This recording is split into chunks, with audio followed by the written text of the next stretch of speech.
helping them perceive that rhythm is really important. And then they just need a general sense of it. And then it's like, then you can start challenging it and pushing it. And then they start to figure out how to do it in various contexts under pressure. And that's ultimately what's going to help them race successfully. That was Andrew Sheaff, and you're listening to the Just Fly Performance Podcast.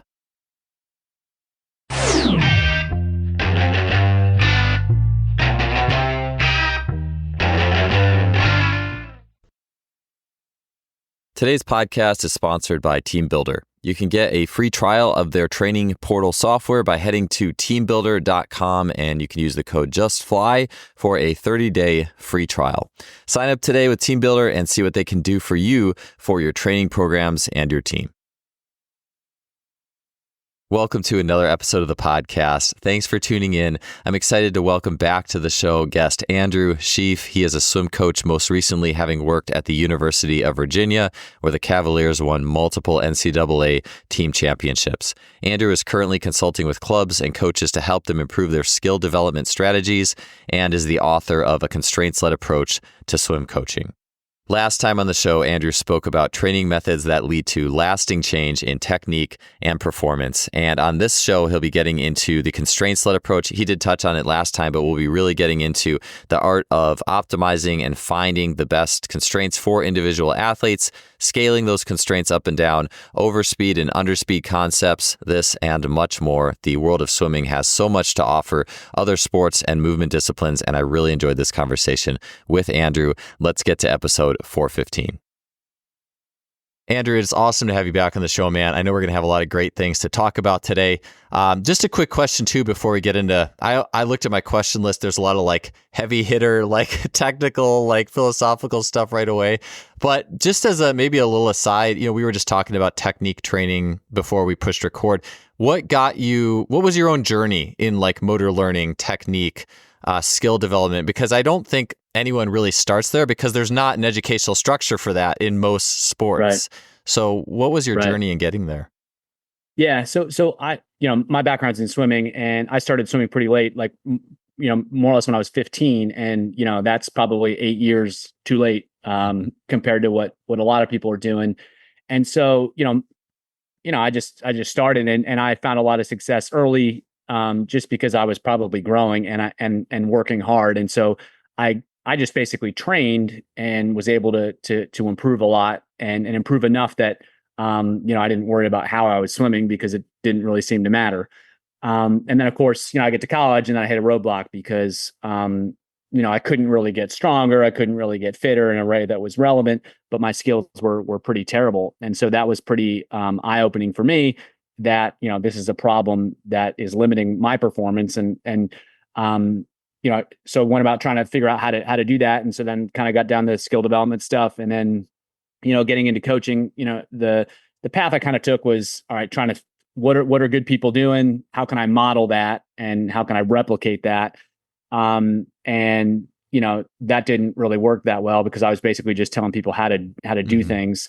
And then so got into, I think I read an interview with Keith David's, the constraints-led approach stuff with, I think, Mladen Jovanovic, like 2008. And that was kind of the journey in terms of like, oh wow, there's another option. There's another way to do these things.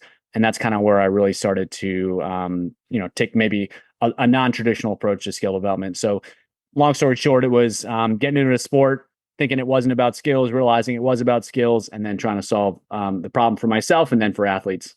Yeah. It's interesting how you mentioned getting into the sport late. I mean, I started track in middle school, but there was really zero coaching. I remember I ran the 400, which I think is equivalent to about the 100 free in swimming, from a time perspective. And I just ran it as fast as humanly possible out of the gate. There was no race strategy. Right. And I remember people telling me, oh, you should run it this way. I mean, I paid at the end. I was hurting. But I remember when, for some reason, I always had this little bit of I struggled to be coached in the sense of, I think for a lot of reasons, but one, when people would tell me a technique and I tried to do it and high jump being an instant feedback, you right away if the cue is working or not.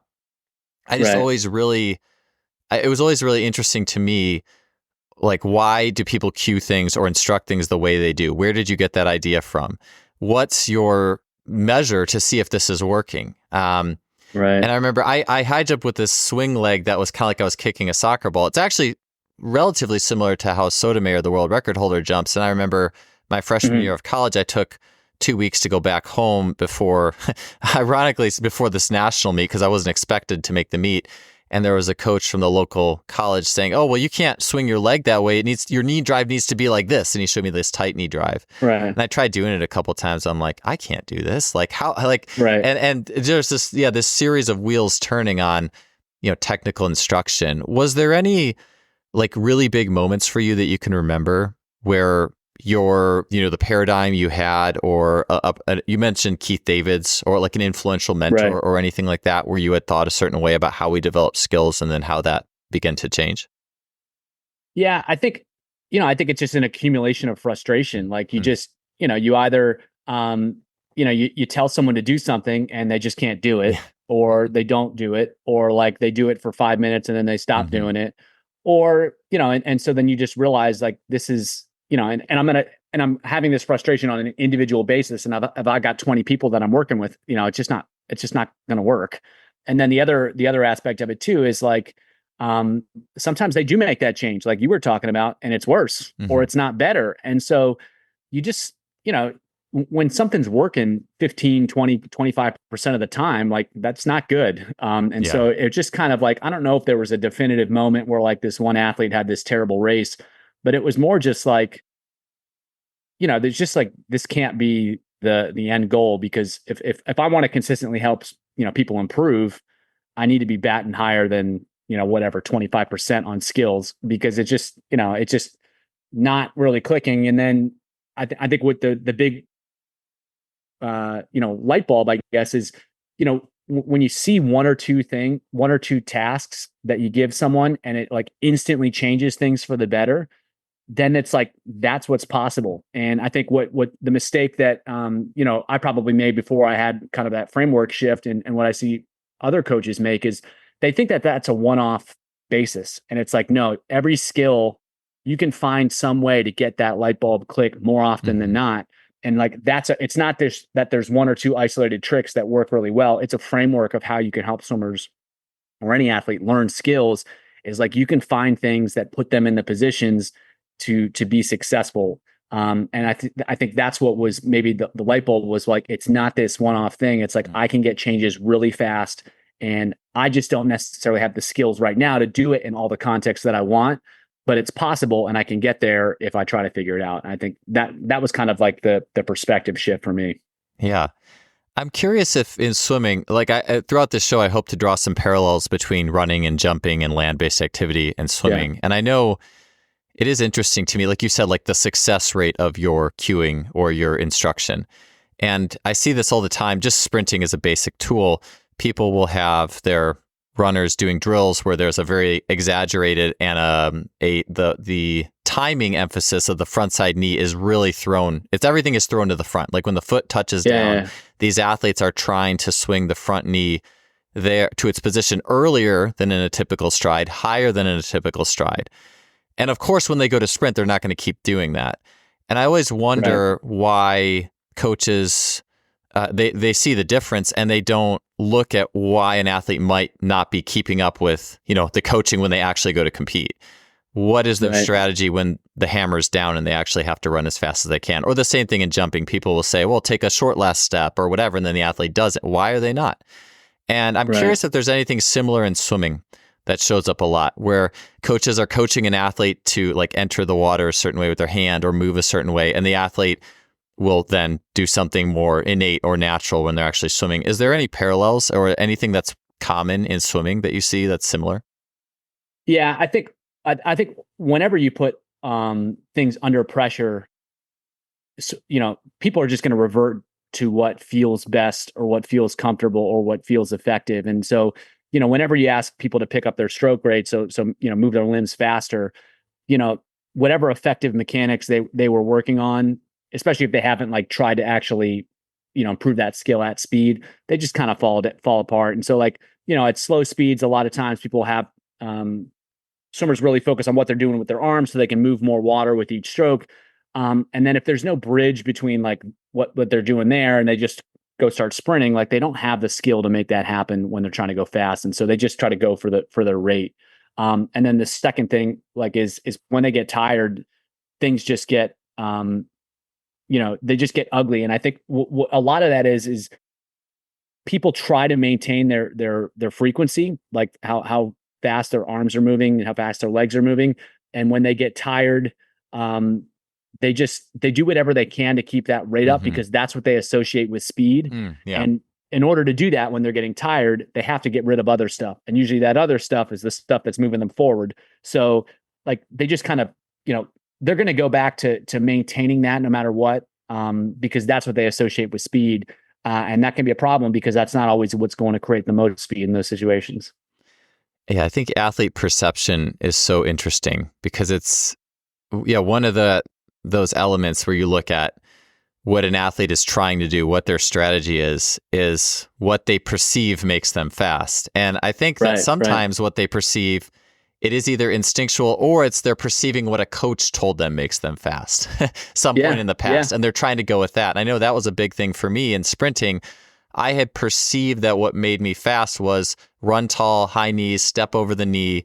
Right. And that's what but the funny and the revelation was every time I would do a flying 10 with that perception, trying to do those things or coached athletes to do that, the time was always slower, always. And to run faster, the rules had to actually change. And for me, it was investigating those things that change. Why are these things changing? And how can I make this the core of the timing and what I associate with actual fast sprinting? So, do you think that perception can come from overcoaching a lot in swimming? Or do you think it comes from this instinctual, well, fast is spinning my hands faster in the water type thing and just kind of fighting to be fast? Yeah, I think it's, it's probably both. And I think that, generally speaking, the faster you move your arms, the faster you swim. Like, that's how swimmers shift gears. And so the problem is what works when you're fresh isn't what necessarily works when you're tired. And so things have kind of changed a little bit.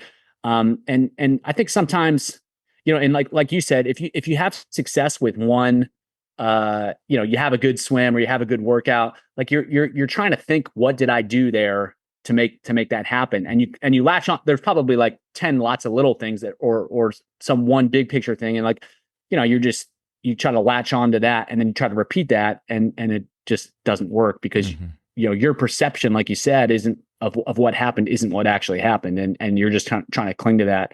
And what you mentioned with the timing thing was I think is so important is so often I spend my time trying to, like, swimmers have an understanding of what they need to do to go fast, and that's not always right. And so by giving them numbers, whether that's the time itself, whether that's stroke counts, which is a measure of their efficiency or something like that, providing them with objective numbers, because usually when they have some sort of breakthrough, it's not going to feel like what they thought it would. And so they'll be like, well, I felt terrible. And I was like, well, you went 3 seconds faster and you took 3 less strokes. I mean, and we can go back to what you wanted to do if you wanted to feel right, or you can continue to perform and feel terrible. And those are the type of things that I think are really valuable, because that's how you shift perception, is with objective things. And the more you can measure that, the more opportunities they have to figure out what actually works as opposed to what,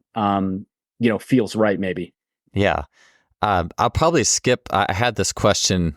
It was a little further down the line, but I think now would be a really appropriate time to get to it, which is like timing and where the center of movement comes from.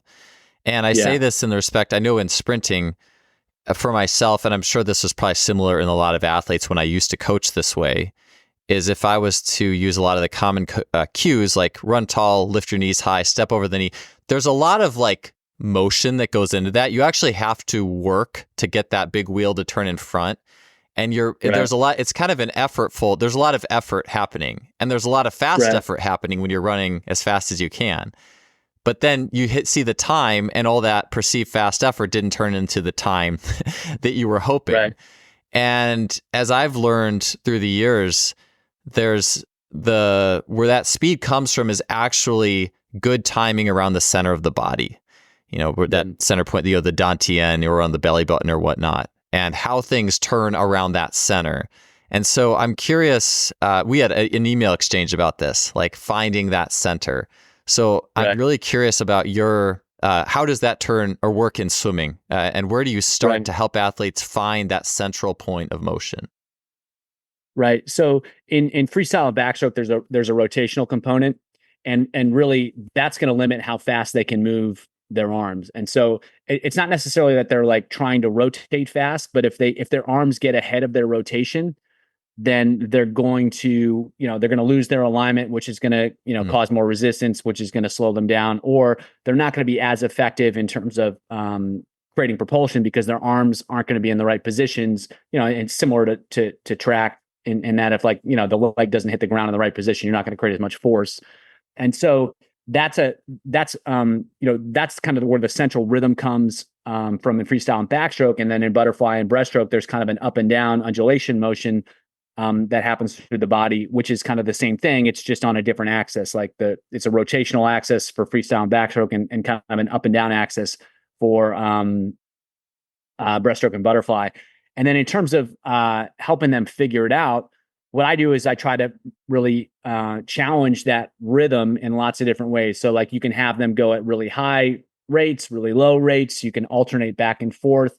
There's some drills that can help them, maybe pay a little bit more attention to that. You can have them use different, swim against resistance and things. And so it's not so much that there's like this one trick. It's that you're kind of exposing them to a lot of different options, and you're encouraging them to stay with that rhythm, and then challenging that rhythm.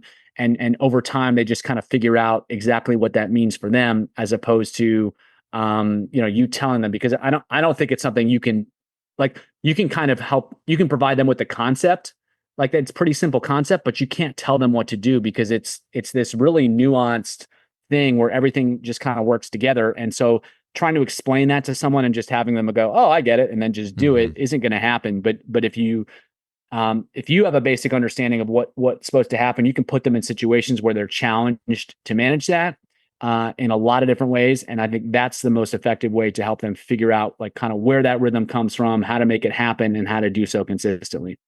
Yeah. Does floating in the water, like doing floating drills, and this is where I think the difference between swimming and land work is a little bit different, because the water you can like float and feel where your pressure is, and you can be a little more passive. Whereas I guess the equivalent in upright work would just be honestly just standing there. You could rock back and forth, standing and feel. I've seen people do that in like various you could even like meditations, or like there was an Ido Portal video where he does just like shaking, and I think the thing he started with was like centering the pressure in your feet and things like that. But I think there's the size of the foot is so small compared to the whole body in the water, and where you could find that center. Not to mention too, if you're standing upright, you're really working with your feet. Anyways, long story short. Tell me a little bit about, how you would use floating. I think Bill Boomer, did he kind of start that? Or I don't know where that came from, but floating work. Yeah, he's definitely someone that's associated with it. So different swimmers, like they've got, they've got different center of masses. They've got different center of like buoyancy from, the lungs are what basically hold them up in the water. If the lungs aren't there, they're just, you're just going to sink. And so swimmers have to learn how to manage that. And a lot of times that step is kind of skipped over and it's not really addressed. And so if swimmers don't really understand how to manage their position, everything else is going to be a lot more difficult, because if you can control your the lungs and use those to help you float, that's a whole lot easier than trying to use your arms or legs to kind of support yourself or hold yourself in the body. So I don't know how much it has to do with kind of the central rhythm, but if swimmers can't manage that, and they can't control that, and they can't leverage that in order to create some sort of stability and relaxation in the water, then they're just going to be really struggling to do pretty much of anything. So I think that it plays especially with younger kids, like, they're doing all these like things with their, they're being taught all these things with their arms and their legs, and the kids can't even like literally float. Like they can't even, you don't have to be able to float on the surface, but you need to be able to relax in the water and just like not feel like you're going to drown, because if you can't do that, everything you do with your arms or your legs is preventing you to, preventing yourself from drowning. So, it's really important from like a baseline skill standpoint, because if that's not present, it becomes almost impossible to do anything else. Yeah.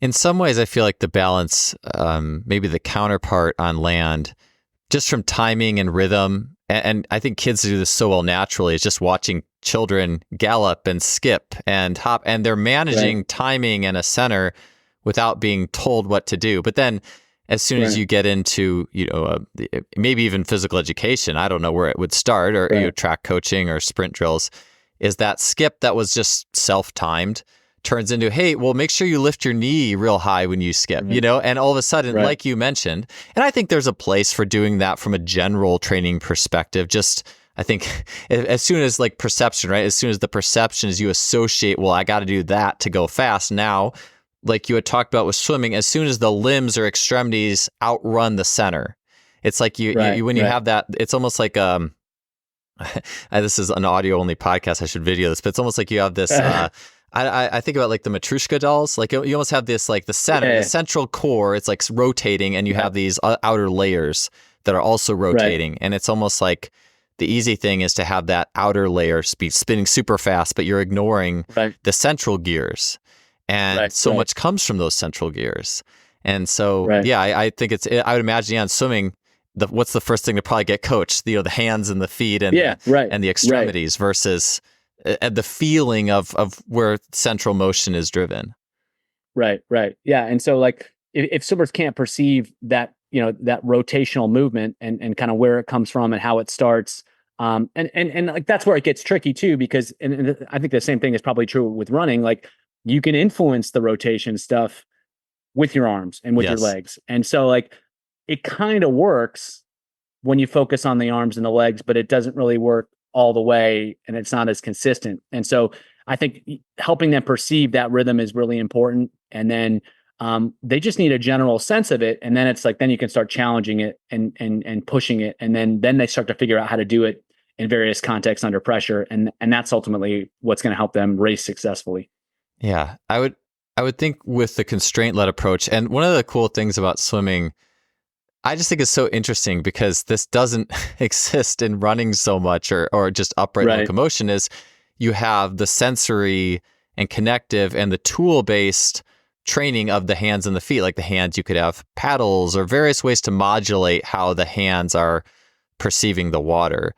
And I find that a lot of times, I mean, I see this big time in track athletes, especially, is you ask them to do a new drill. Like, I was just working with a youth camp, like kids who are 5th through 8th grade, and they're running through the curve, and you just tell them to lean or do something that takes a little bit of intellectual participation.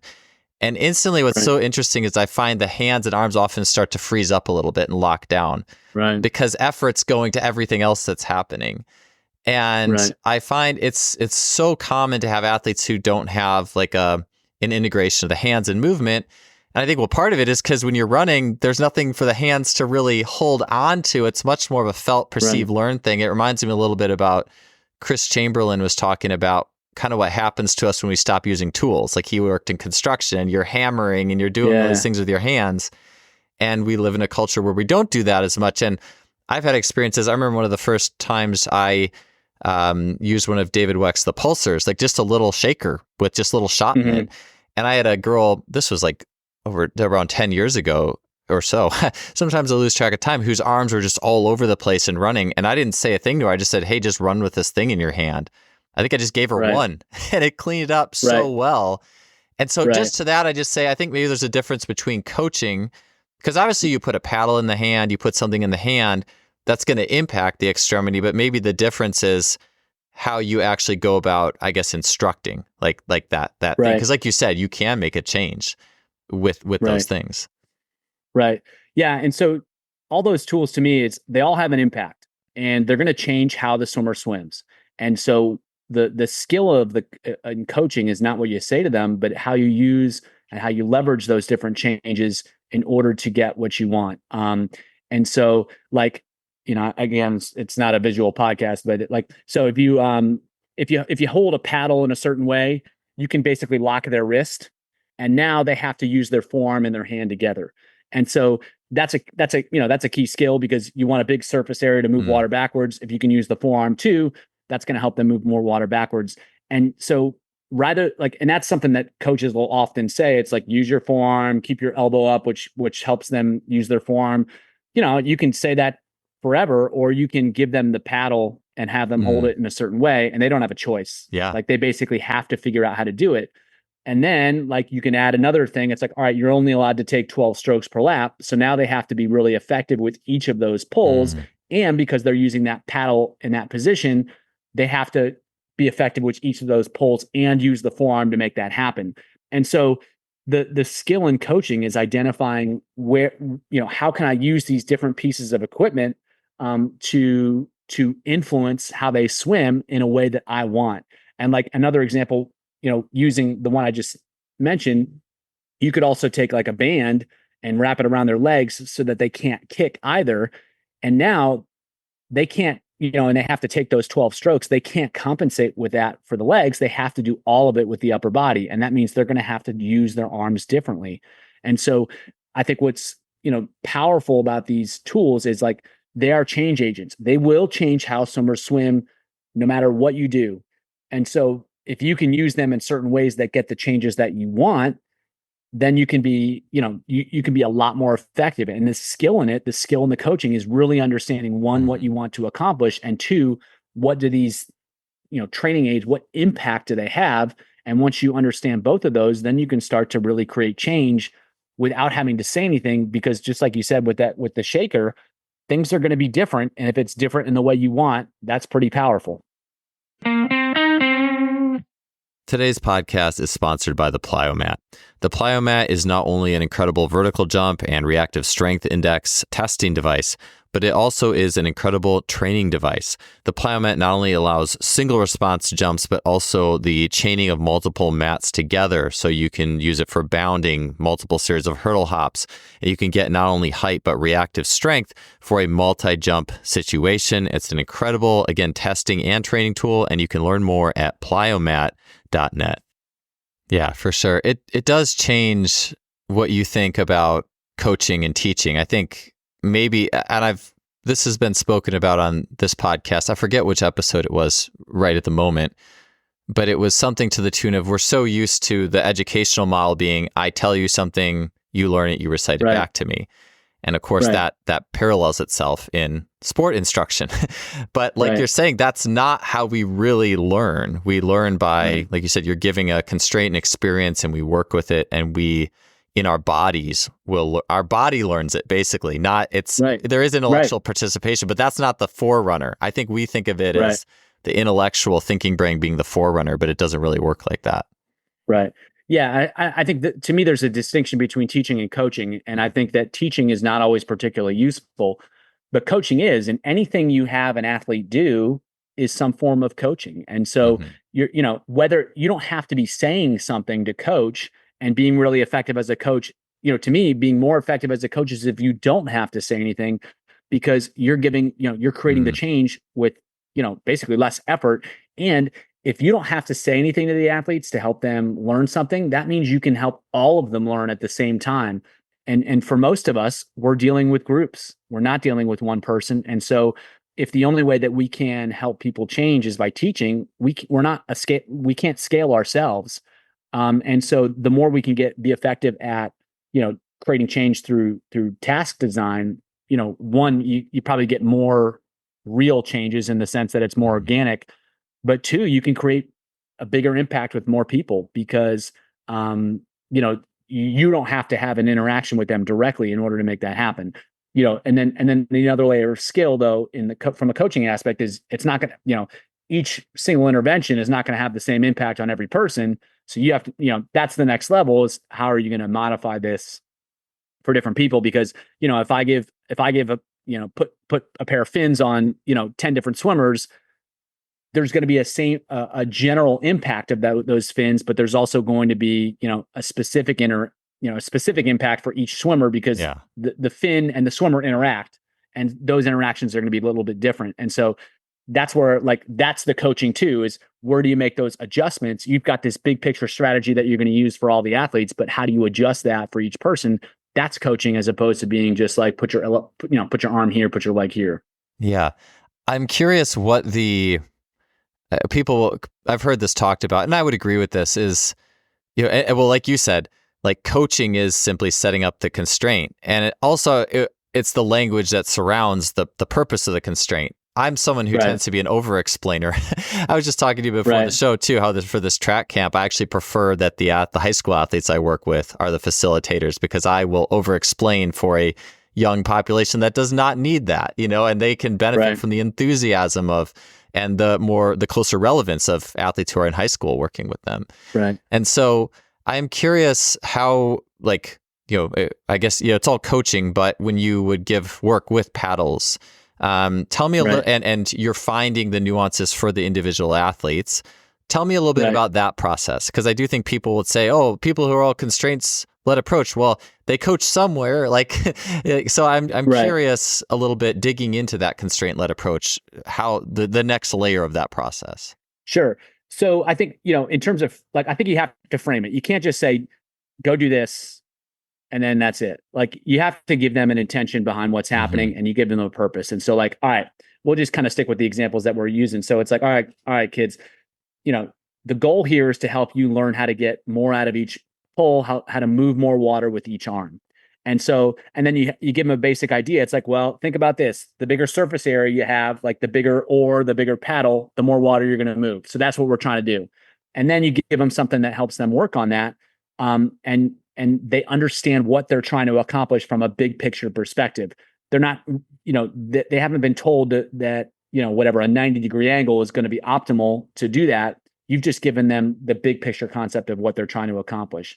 And then usually, almost always I have some sort of performance expectations. So like we talked about earlier, they can figure out what works or not. Like, they may have to hit a certain number of strokes or try to go a certain time. And that's going to be, the process of them trying to figure out how to do that within that specific context of whatever training aids I'm having them do. That's where kind of the learning happens.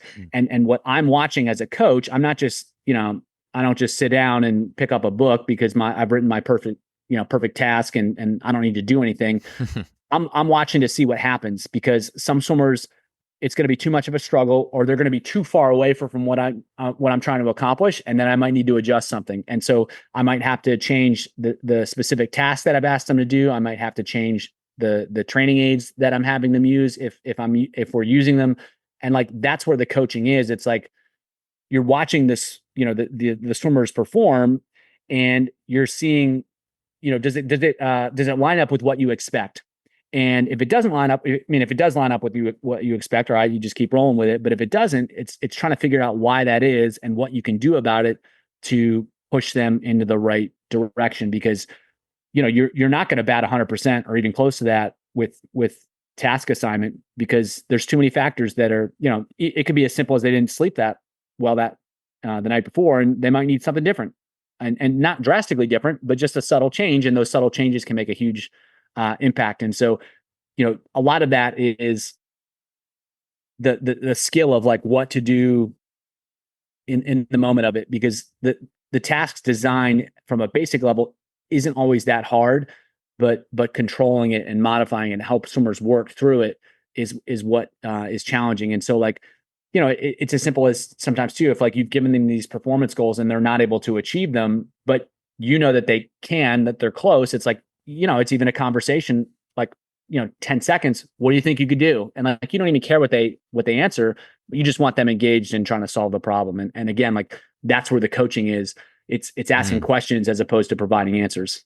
Yeah. I think in so many ways that, like you just said, and one other thought I had was, I think it was Abraham Lincoln or someone, a founding father, someone in that area. Yeah. My historical quotes are probably way off here, but it's like, if I have an hour, I'm going to spend the first 45 minutes sharpening my axe, and then I'll spend 15 minutes chopping. And to me, it seems like it's the same thing. Like, let me take more time to find that constraint that's a good lock for you. And I'm not necessarily telling you exactly how to do it. I'm not telling your hand how to do it, but I'm finding the constraint that's a lock for you. I'm giving you the idea of why you're doing it. And then from there, I think you mentioned it like with stroke counts and putting time on it, but do you kind of try to find that lock first and then you press it with stroke counts and time, or how does that system unfold? So some of it too is like the helping them find, the lock, as you said, is they have to explore the performance stuff too, because Hmm. a lot of times, like if there's no performance pressure, they're just going to do what they're just going to go to whatever their first initial instinct is, because and there's no pressure to change. And so even if it's not like it doesn't have to be a maximal effort, Hmm. but if I just want them to go a little bit faster each time, they're going to have to adjust what they're doing each time, even if it's just a subtle thing. And so they're always trying to like figure out how to make that happen. The other thing too is like, most people are working with the same athletes, and so you start to get a sense of what they need, what they're capable of. And so you don't have to, like, every day is not this new adventure where you give them something and you're trying to figure out what the impact is going Hmm. to be. It becomes more and more predictable, and then you kind of know what the next step is in order to challenge them, and continue to help them continue to improve. So I think that, you have, the general strategy, if it's a good one, usually works 90% of the time. Hmm. I made those numbers up, but most of the time. And then you might need one or two small tweaks, to adjust it for a couple individuals. And if it's not, like, you're having to adjust it for a lot of people, then you're probably not doing a great job with setting things up in the first Yeah. place. So that's where, like, that's the feedback.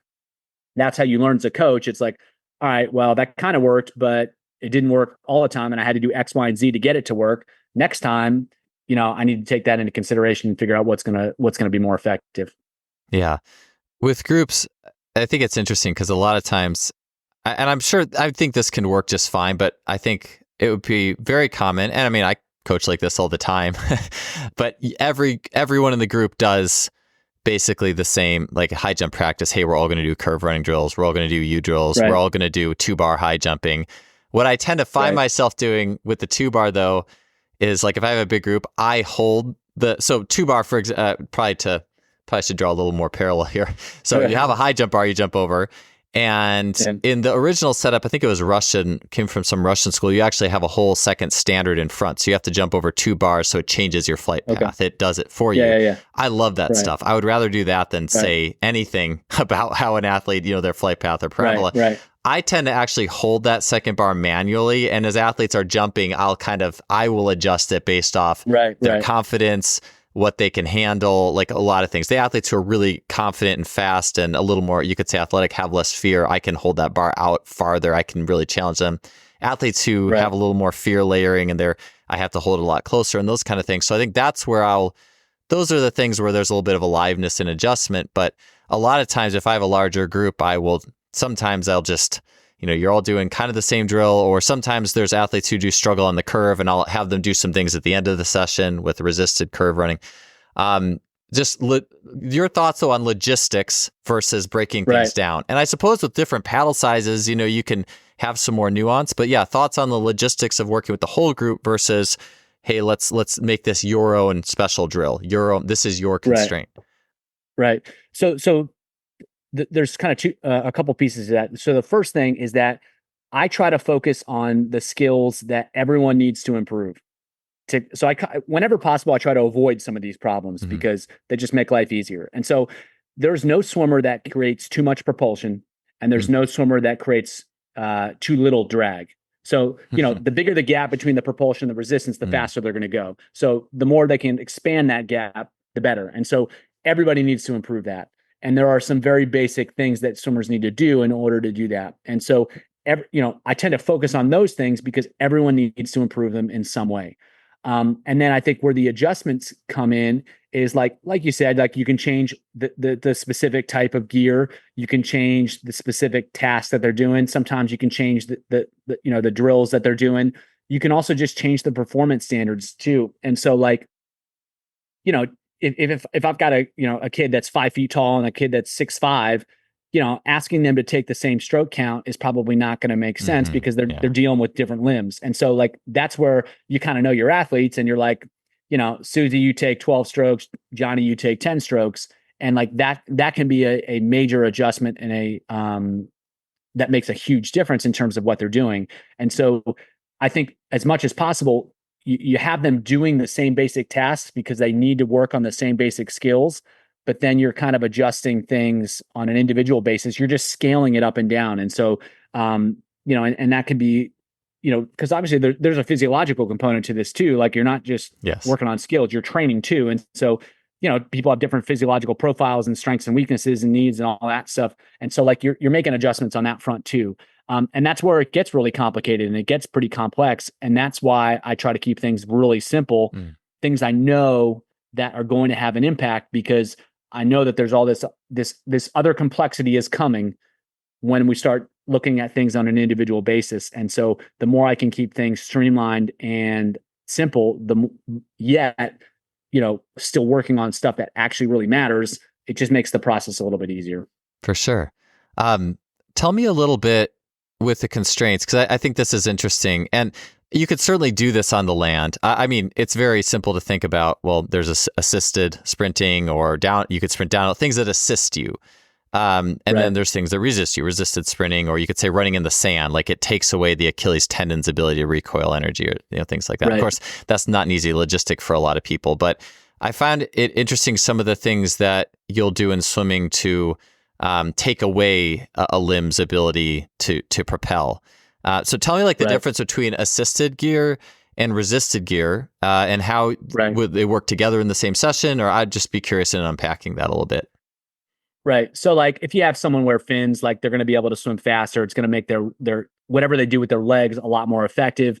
Generally, if you have swimmers wear paddles, that's going to, it makes their hand literally bigger, so that, and it makes it more effective. So they tend to be able to move more water and swim faster with those things. And then, and like a pool buoy can lift their hips up in the water without really restricting their legs. And so especially over longer distances, that can make it easier. And so like those are examples where you can make things easier. And again, it kind of comes back to, what are you trying to accomplish? And so if I put fins on somebody, the impact is that they're going to be able to swim faster. And so say I want them to practice going 12 seconds for 25 meters, but that's actually pretty hard for them to do. But if I put fins on them, now I can get a whole lot of practice with that without the same physiological cost. And that means they can get more repetitions. They can practice feeling those speeds. They can practice interacting with the water at those speeds. And so like, I'm not, it's making it easier in the sense that it's allowing them to swim faster with the same effort. But I'm just using that to expose them to a situation where it allows them to get more practice at speed without having to work quite as hard, so I can, do more of it. So that's kind of like where, again, it's matching what does this training aid do? What does this constraint do? And then how does it align with what I'm trying to accomplish? And usually you start with, what do I want to accomplish? And then which tool is going to fit that best? And so, on the other side, like, the opposite of, tennis or holding paddles or using paddles would be like holding a tennis ball in the hand. Now the surface area of the hand is way smaller. It's going to make it a lot more harder to use the arm. So they're going to have to use they're going to have to use the forearm more if they want to create propulsion. So that's making it more difficult. But again, like if I want them to learn how to use the arm more effectively, then that's a good tool. Same thing with the opposite of fins. Like there's these mesh bags you can put on their legs, which make it a lot more difficult to kick. And so if you want to overload the legs, you want to challenge the ability to maintain rate with the legs, or just challenge the fitness of the legs. Now you can use that tool to make things more difficult. So, it really comes back to, what do you want to accomplish? What do the tools do in general? What's their general impact? And then just make sure that those things are in alignment, and then you can get the changes, or you're more likely to get the changes that you're looking for. Yeah. You talking about that makes me think a little bit about just potentiation within a session as well, and long-term changes. So like you mentioned, on one end, if you're working with fins or paddles, and you can go faster, and you get like a longer, like a big stimulus to going faster. Like you get all this time feeling what it's like to go that fast. And I suppose that happens in something like track when you get to sprint with the wind, which isn't probably every day. It's like a variable thing. You get that variability in there. Oh, we had a wind at our back today. We felt really fast. And our whole body adapted to that exposure. If you're running like 6/200s with the wind at your back, you get the exposure of running a little, feeling easier, feeling faster, feeling more elastic for that. It kind of makes me think too, I have even like a gentle a very gentle uphill/downhill on the sidewalk by my house. It's like 120 meters, and I usually sprint up it. It's when you talk overspeed though, or sprinting downhill or towed in track, it's usually associated with a very big nervous system load. Like you don't want to do too much of it because the body, it does stress the body. But I do think about, what if you just ran like a 2-degree grade downhill easy, just like tempo downhill easy, just to get that easy speed stimulus, and got a lot of that. No one really does that. You just got my wheels turning on that. But and you weren't, it was very submaximal, just it felt easy, and you accumulated those elastic easy reps. What I was trying to ask you though is, in a session, you had mentioned this in an email, like if you swim with the tennis balls and then you release the tennis balls and just swim, and now your hands can work and integrate, you usually feel like the surge of power, like you feel faster. I'm curious how those things change in a session. I would imagine for swimming that if you want to warm up and be fast, you would probably want to warm up with things that were like I don't want to use the word detractor, but it didn't let you use something. It was a disadvantage. And then you went to normal, versus in track, from my understanding, I don't have like a true overspeed cable towed machine that gives you the fine tuning. But I've heard of really phenomenal, like a 1080 sprint, but I've heard of phenomenal potentiation ability from warming up with that type of thing. I'm curious what your thoughts on warming up with, like, if you were going through a swim session and you wanted people to be really flying at the end of that session, they feel great, they feel fast. What is your warm up and ramp up process with that? Yeah. So, well, first, you reminded me of kind of like how do the mixing of using some of these constraints in regular swimming. And so whenever I'm using anything like artificial, I guess, I'm almost always going to pair that in some way with regular swimming, just because I want, so like you use the tennis ball example, like it's helping them feel the forearms, but I want them, like, I don't care about that. I don't care if they get better at swimming with a tennis ball. I want them to get better at swimming. Yes. And so I try to give them lots of opportunities to apply that to their swimming. And so, just using that tennis ball example, it's like, maybe I'm going to do 4 repetitions with a tennis ball and then 1 repetition without. And that way they get the opportunity, and that, whatever, you do that 4 times. And then you get the chance to apply what you're feeling, what you're learning into the actual swimming. And then maybe over the course of a season, we're going to do less of the tennis ball stuff. And then we're going to do, because they've already kind of figured that out, but maybe it's not showing up in their actual swimming as much. And so we're doing more of that type of stuff. And so I always pair those in some way. The ratios might be different depending on what I'm trying to accomplish, but I always want, whatever I'm helping them learn or figure out, I want to give them the chance to do it in regular swimming, because that's what really matters. I know that wasn't your actual question, but I think that's an important point in terms of like, how do you actually get these things to work? Because if you never get them the chance to do it normally, it's not just going to show up. There's a transfer process that has to take place for most swimmers. The freak show athletes, sometimes you can have them do it once and it just shows up and it never goes away. But to me, I don't rely on that, because most athletes are not freak shows. So, and then in terms of warming up, that's where it kind of gets tricky. And I think these tools can all help swimmers feel different things and feel good, but it's not the same for each swimmer. And so that's where it's kind of like, what helps you, and what's cool about doing, like I just said, where you have, the learning opportunity and then the regular swimming, you'll see with different types of activities, certain swimmers will come off the constrained stuff and they'll fly. Certain swimmers will come off the constrained stuff and it won't be that good, because, for instance, if you use fins and you have them swim, like, they get to go fast. But then when you take the fins off, it feels like their legs aren't doing anything, because they're just kind of like flopping through the water, because they're moving literally a third of the water or whatever.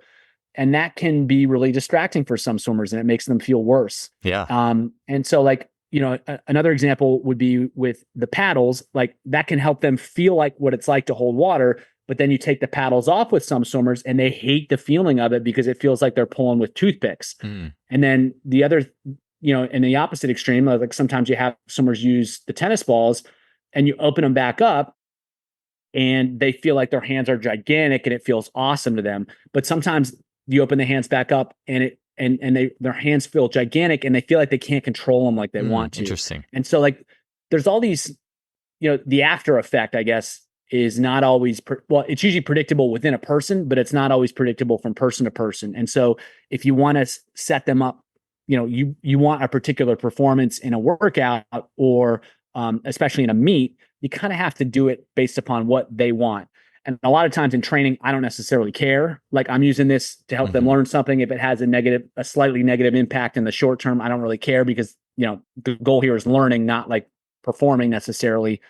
But again, like those things don't necessarily have consistent impacts across swimmers. And so you have to pay attention to that. Like, I know some swimmers, they love to do a little bit of resisted swimming before they race, because they can feel all this resistance on their arms. It feels like they're holding all this water. Other swimmers, they don't like it because it feels like it throws their timing off or it slows them down or whatever. And I imagine there's some corollaries with that with running too. And it's like, you just have to go with what seems to work. And swimmers aren't stupid. If it feels good, like, and it's been backed up by better performances, they're going to want to do that, and they're not going to want to do something that doesn't feel good or doesn't tend to lead to better performances. Yeah. It's interesting to consider, and in some ways, I like what you said. Like, some athletes like the constraint before, because it helps them to it's so interesting. For one athlete, resisted swim before they race helps them to time things up, versus another, it could throw off their timing. Like, right. But it's but that's like the beauty of the equation is, I think that it's so easy to be like, well, everyone should warm up with this. And that was one of the things I really noticed about swimming versus track, much more so than track, is that the differences in how athletes like to warm up was a lot different, I found, than a lot of times in track. It would be like, hey, here's your warm-up card, do it. Like, there would be a few people who might like to do a drill here or there, a different drill. You do certainly get those things, but I felt like in swimming, there was a lot more nuance with what people preferred from a feeling and timing perspective. And I think part of it, though, is maybe just because there's more gear that exists in swimming. There's more chances to explore and experiment different configurations. And I think if those things were in track, and those, I believe there are actually. I think there's a lot of ways you can work it in upright running and motion. I think that people would have more of a battery of, I really like to warm up this way. I like warming up with these things. I'll just say one other thing too. I found this interesting was Valery Borzov was like, the Soviets like prime sprinter in I think like the 70s or 80s, and they had all these unique, training tools and things. And I remember reading, it was on a Speed Endurance article about him. And one of the things he liked doing as part of his warm-up sequence was actually, Darian Barr talked about squatty runs, or taught me the squatty run about a decade ago. And at Borzov, that was part of his sequence, was accelerations with a squatted center of mass. I read that. I was like, squatty runs from the 70s. Like, this was part of his unique process. And that helped him to get the feeling of what he needed of the push. And he would build off of that. So I just found that was interesting. But I think there's a lot of things. There's just so many different ways to go about that, how the athlete's perceiving things with the swimming. Yeah. And again, that comes back to the coaching, is you need to be paying attention to what athletes consistently respond to, like from a performance standpoint in practice. Like, they may be learning, but sometimes you'll see, you'll get performances coming off the back of other things. And then too, it's like you're communicating with them. It's like, you guys need to pay attention to what makes you feel good, because that's what you need to use when you warm up. And again, like, it's not always the same thing, but if it helps you perform in training, and then you do it in a meet and helps you perform in a meet, well, there's your basic approach, and that's what you need to do. And that's, that's pretty much totally unpredictable. You can't just look at a kid and be like, this is what they're going to need to do to get set and be really, really ready to go. And again, it comes back to, like, when you're using things intentionally and you're helping swimmers understand what you're trying to accomplish, then that's where they get coached. They learn how to kind of make things happen for themselves. Yeah. That's just the beauty of it is, the more you get used to all those little different, and I would even say too, with the assisted and resisted, in a way, there's a macro and micro to that. I feel like assisted stuff is almost more global and macro, especially if we're like talking overspeed or running downhill and track. It's just like the whole body is going faster.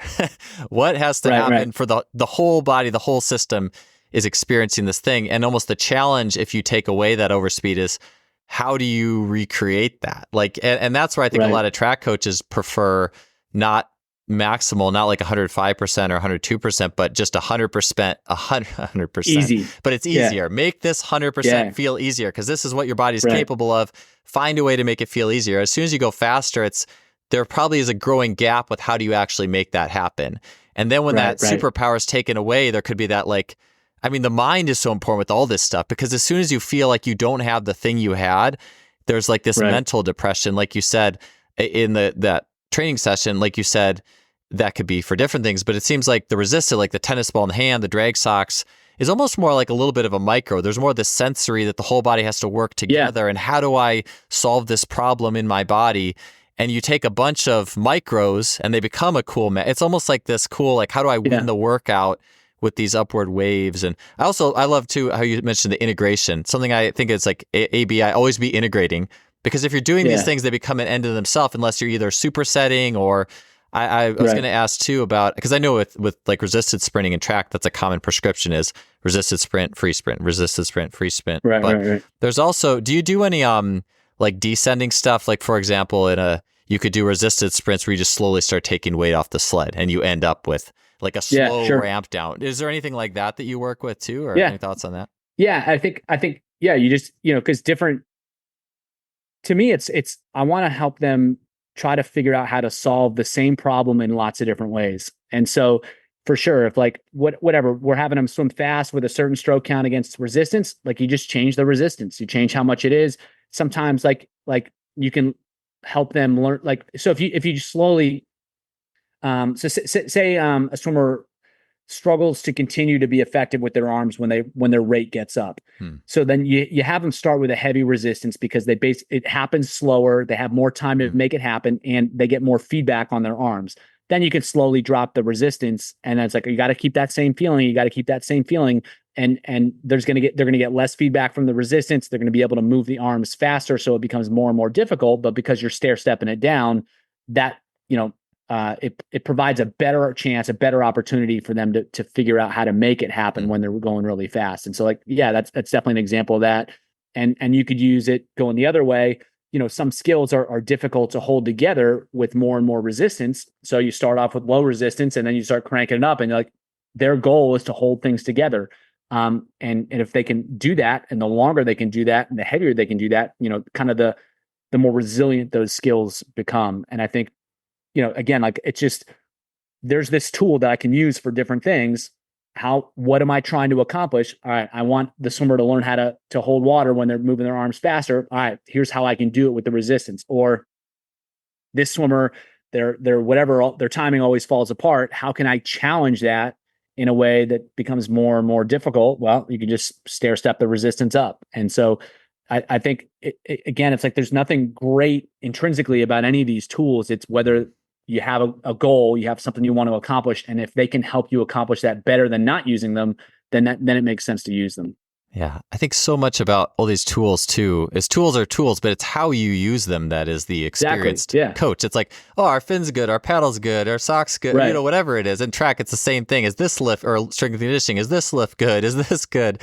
But why are you using it? Yeah. Why are you using it? How are you using it? I think that's just a very simple example there too. Are you using a stair step or a contrast? Do you feel like if you were going to build out here's an 8-week program, would you say like this is just speaking in generalities, but like a stair step is a little easier, but then the integration is a little more challenging. So if you started with 4 weeks of stair step and then moved into 4 weeks where it's like, okay, now we're switching back and forth, and now we're going to maybe increase the challenge of that switch. And can you does that make sense? Like, do you think that would be a beginner? It's basically a stair step is a little bit more of a beginner thing, and the switching might be something that might be more intermediate per se, but you could of course make it advanced. Any thoughts on that concept? Yeah.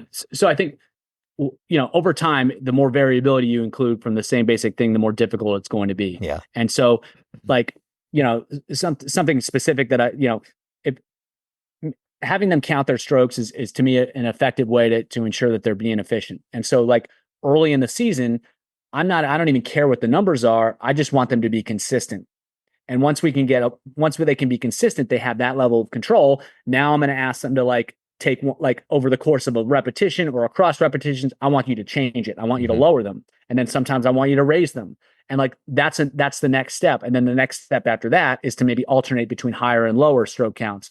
Either within the same repetition or repetition to repetition, because that's more difficult, because they have to make that switch and they have to do it pretty much instantly. They have to change how they're swimming to make that happen. And so I think for sure, like at first it's like, if it's a novel stimulus, just give them the stimulus. You don't have to change it.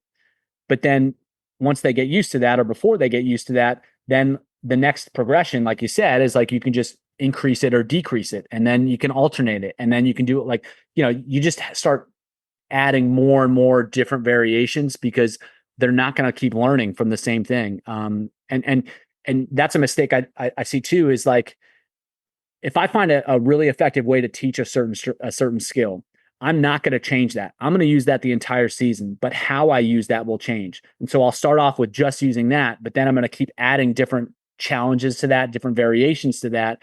So I can still use the same basic strategy that I know gets the change I want, but then I'm going to do it in more and more difficult situations, because that's where the progression comes from, not switching drills or switching strategies. Because why would you stop using the one that works really well? You just have to change how you use it. And like, in a strength and conditioning context, it's like, if squats work, you don't substitute that for leg extensions or whatever it is. You just change how the squat. You don't do the same. You don't squat the same way. You change the loading pattern or whatever. The idea is what matters. And like, that's how you create the progression and the challenge. And it's the same thing with skill stuff. Yeah. Yeah. And that's just, to me, that is the beauty of training, is the art of pushing an athlete to the edge of their ability with, let's just say you only had these three tools to work with, and that's it. Right. I remember Dan John, the first podcast, when he was on the show, he's like, I coached like an all-state shot putter with a rock or something one year. Like, it's, right. I love the ideas of, here's the thing. And then how do you use the different iterations to challenge and push? And I think that's one of the things with the pool that is cool, and probably a little more logistically easy, is like stroke counts and some of those things. It's a little bit harder. Like, you could do it for running, but you have to take the time to lay out like different stride ladders or wickets, and they have to be different lengths. You get, all right, here's this here, here's this here. And you could do it. It just takes a little bit longer is all. Well, the other thing that comes to mind too is that, swimming's not reactive. Swimming's not elastic. And so you can get away with things without disrupting like the basic, movement strategy in swimming that you can't necessarily get away with in running. And so I think that makes it a little bit different, but you just might have a smaller spectrum over which you can manipulate things, but that doesn't mean you can't manipulate them. Yeah. One of the things I'm really exploring and absolutely love in running and track, I know you were talking about this, is frequency modulation. And I think there probably could be global things, like you can use music, you can use a metronome. Metronomes are kind of boring, but you could use like Randy Huntington was talking about a sound brenner. I don't know if on this, it's basically like a little thing you wear that it gives you a sensory tick, tick, tick, and you feel the beat and things like, and modulating that is amazing. And it's so simple too, but I know you were talking a little bit about that, so I'd be curious any more about that. But I also do want to ask you, we're kind of running a little bit low on time. You mentioned variability. I thought this was so cool. I think it was in the book you had mentioned this. It was like basically like if a 50 free, you could say, hey, this one, can you swim it in 31? This one, can you swim it in 27? This one's like variability on time. I think so often it's just like, all right, swim all these at the same time, or run all these at the same time, or run all these at the same time. Then the last couple get a little faster, which is cool. Like you're getting there's a change, but I thought it was interesting, the little bit of subtle randomness. Could you speak to that a little bit on the level of variability? Yeah. And so that's kind of like what we were talking about a couple of minutes ago, is that if you ask someone to do the same exact thing over and over and over again, and like the analogy, I don't even know if it's a good one, but I find it to be relevant, is like, so if I'm like, Joel, what's 3 times 3? You're like 9. And then I'm like, what's 3 times 3? You're like 9. If I just keep asking that, you're just going to keep saying 9. But then if I'm like, what's 5 times 5? You're like, 25. Yeah. And so like, if you keep changing the question slightly, they're going to have to be a little bit more engaged, and they're going to have to figure it out. And like, I think that's what's so if I ask them to go 30 seconds and I want them to be at 30 seconds, like that's the goal, not 31, not 29. Mm-hmm. Again, not because there's anything special about 30, but I just want you to try to hit it. Yeah. And then ask you to go 27. Do you have the control? Do you have the awareness? Can you change how you swim in order to do that and do that predictably. And I think that's a valuable skill because and I do the same thing with stroke counts and stroke rates. It's like, can you hit it on the nose? Yeah. Going back and forth between these different ones. And that presents a different type of challenge. And when swimmers have, and any athlete really, they have control over that. When they get in racing situations, they're going to get a little bit excited. They're going to lose control a little bit, but they have the ability to get it back. And I think that that's what's so important. Like I've seen so many races where the first quarter, the athlete overswims it, but because they have the skill set, they come back, they settle in, they make the correction, they get back on track and they save, and they end up having a great swim when otherwise it could have just been a disaster if they didn't have the ability to control that and, get back on track. So I think, and you can do that with all sorts of different ways. Like you can have them change the resistance, like we were talking about earlier. You can ask for a different type of performance, and it's like they've got to be able to quickly manage it. And I know just like, as in a running example, I've messed around with just like, I'll change my shoes from repetition to repetition. And like it's like driving a different car. Like you're still driving, you still kind of know what to do, but it just doesn't feel quite the same. And that's some sort of stimulus that's doing something positive. I don't necessarily know what it is, but I think that the more that they do that, the more quickly they can make that switch and they can figure out how to get on things right away. And there's some benefit to that. I don't know exactly what it is, but I think it's some sort of control thing that they have a more awareness of what to do and how to make it happen. Yeah, I think that to me, one of the big things there is I think a very common thought of, well, how do I push athletes to the edge of their ability is simply a bunch of maximal stuff. It's harder. Yeah, lift your knee higher, whatever, run taller, be stiffer, all these very maximal things. And when in reality, I think it's, and I'm sure you'd agree, and you've been talking about it this whole time, it's accuracy. It's timing and accuracy. And it's a more robust timing and accuracy package that it is a patient process. Like it's something that takes time, but that whole system slowly upgrades itself as you, because I think if your timing's good, then the system is like you work around that everything center of timing. Yeah. And like that just reminded me like of another thing that you can do in the pool is like you put a heart rate monitor on somebody and you have them descend, but they can't let their heart rate go up. And so that's not so much variability, but it's a different type of challenge where they're trying to find ways to be more efficient, literally metabolically. That is awesome. Like they have to swim faster without increasing any effort. And you can probably do something similar with running too. It's like, how easy can you make this performance basically? And that's a way to objectively measure, how easy you can make that performance, and things like that are other ways to really challenge them with, like you said, without just going to the maximal option. Yeah. So like, it's like, all right, can you hit, race pace, but can you do it with as few strokes as possible, or as low a stroke rate as possible, or as little effort as possible? Like that, you're asking them to swim better, even if they're not swimming faster. And if they can swim better at the same speed, if they turn up the effort, they should be able to go even faster. Yeah. I love those constraints. That's so awesome. I've actually done that with, I've put the puller on heart rate and done like extreme iso lunges and tried to make sure my heart rate's, it's like, how low can I get my heart rate in the midst of this thing? Right. And obviously it's an iso lunge. It's not like massively aerobic by any means, but even still, there's fatigue. And so, but I love that, compared to, I guess you could say, the pure maximal cues, do this XYZ maximally. Hey, throw a heart rate monitor on and do this and keep it low. That's such an inward journey. Right. It's such a balancing. I love that. I know I could have a billion follow-ups. I know I'm sadly running out of time here. I know you have a book out, Andrew, Constraints in Swimming. Would you like to share anything about that before we take off for the day? Yeah, I think if you deal with, obviously if you deal with swimming, I think it would be a useful read. I think, I found a lot of value, in reading all, any sport book that deals with skill development. I always find it valuable because I'll always pick up 2 or 3 different things that I can take into swimming, just because different sports are solving different problems, and but they're similar problems, and it might not be exactly what you're dealing with, but it's probably something similar. And so if you're interested in how to apply some of these ideas, even if you don't work with swimmers, and especially if you work with locomotion, which is everybody, I think that there's just different ways and a different perspective on how to apply some of these ideas in a practical sense.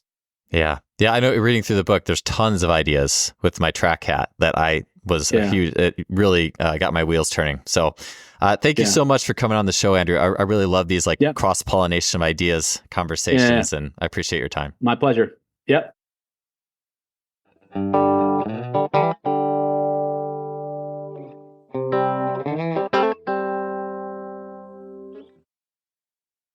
That finishes another episode. Thanks for tuning in, and I'll see you next week.